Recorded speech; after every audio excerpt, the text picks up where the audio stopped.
Where in your life is going to serve as a sign of modesty and respect? Where in your life are you going to serve as a sign of modesty, purity, and respect? Where in your life are you going to do this, lady? Where are you going to do this, women of God?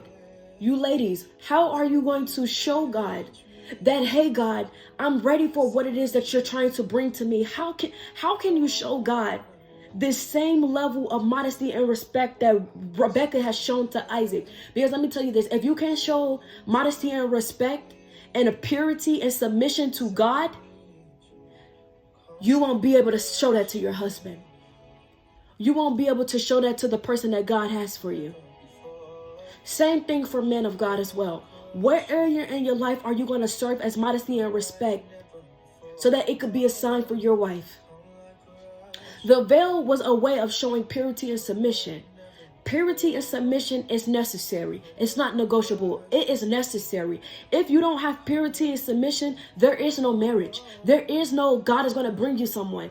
Absolutely not. God is not going to allow you to be married to somebody and you can't show purity and submission to the Lord. It's not going to happen. It's not going to happen. God is not going to let you serve a man, or he's not going to let you serve your future wife or serve a woman and you can't even serve him. He's not going to let that happen. It's not going to happen. It's not going to happen until you say, God, here is my purity. Here is my submission. I give it all to you. When you surrender to purity and submission, modesty and respect immediately follows. It immediately follows. It immediately follows. So it is super important that you guys are yielding to the Spirit of God, because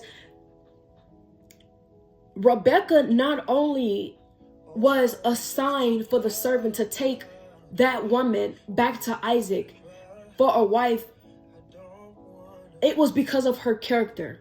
Her kindness is what basically the servant was praying about. And I'm also reminded that it wasn't just Isaac and Rebecca who has a story that shows that your character truly matters. Boaz treated Ruth with kindness. Boaz was a close relative to Ruth's deceased husband. But Ruth left her family. She left her homeland, and she showed a sacrifice by abandoning the former things.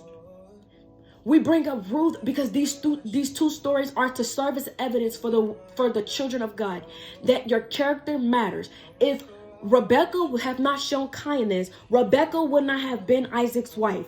If Ruth had not shown kindness to leave her town, leave her family, and to